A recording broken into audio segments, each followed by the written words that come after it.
بسم الله الرحمن الرحيم. الحمد لله رب العالمين، اللهم صل وسلم وبارك على عبدك وحبيبك سيدنا محمد وعلى آله وصحابته أجمعين.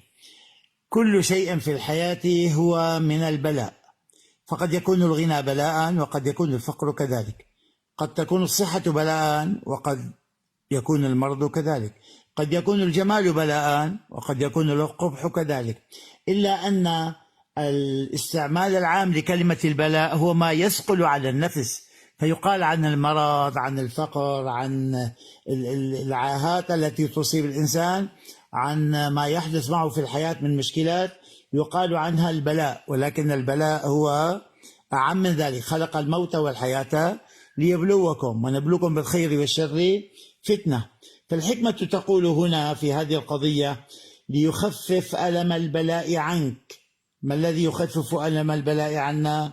ليخفف ألم البلاء عنك علمك أنه سبحانه هو المبلي لك. يعني إذا علمت الفاعل خف ألمك وخف ألم وطأة البلاء عنك، وهذا من شهود المبلي لك وهو الله تبارك وتعالى. يمكن أن يكون هناك عنوان لهذه الحكمة: اعرف الفاعل يخف ألمك. اعرف الفاعل وهو الله تبارك وتعالى يخف ألمك. ألم البلاء ما يلحق النفس من التأثر بالبلاء. البلاء هو قد يكون في البدن، مثلا في المرض، المال، في الإفلاس. يكون العلم بأنه سبحانه وتعالى هو المبلي والمخفف. عندما نعلم بأن الله هو الذي ابتلانا يخف ألمنا لوجوه، منها أن تكون ناظرا لجلاله وعظمته، وأنك لا تقدر على رد ما واجهك الله به، فينتج من ذلك التسليم، والتسليم يفضي إلى الراحة. هذه أول وحدة، شهودك لقهر الله عز وجل إياك، وأنك لا تقدر على رد ما وجهت به. عند ذلك تسلم، والتسليم يؤدي إلى الراحة وعدم التعب والاضطراب. أيضا الجانب الثاني ليخف ألم البلاء عنك أن تنظر لجماله وكماله، فالله الجميل ولا يفعل إلا جميلا، والله هو الكامل ولا يفعل إلا كمالا، ولو أنك لم تدرك ذلك ولكن سلم لذلك.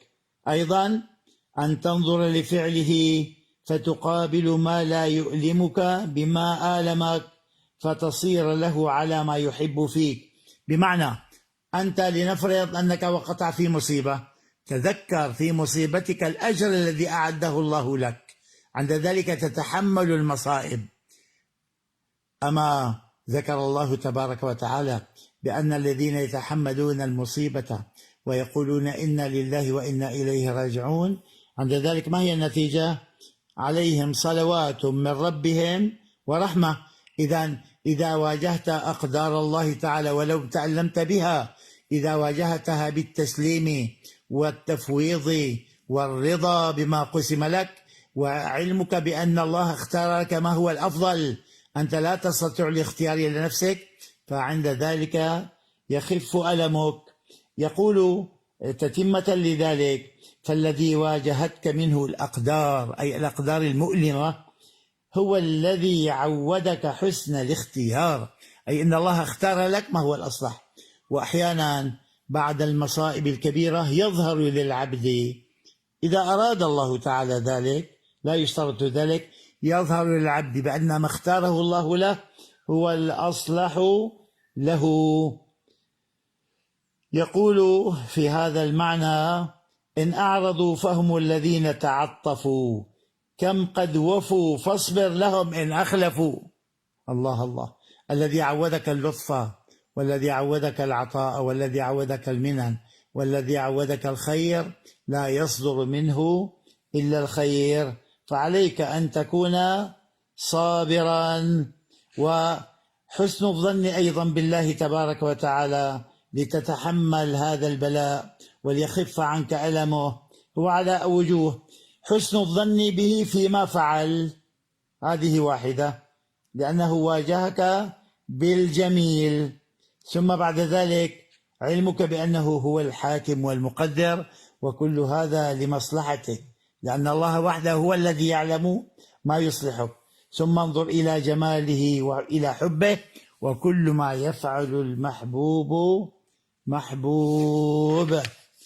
وقد قيل في ذلك أبيات كثيرة جدا لا مجال الآن لذكرها، فنسأل الله تبارك وتعالى أن يلطف بنا فيما جرت به المقادير. وهنا قالوا في الرسالة القشيرية، قالوا النعم أضياف والبلايا أضياف. النعم أضياف والضيف لا بد له من ضيافة قراها الشكر، والبلايا أضياف قراها تضيفها بالصبر. فاجتهد أن ترحل الأضياف وهي تشكر لك حسن القرام.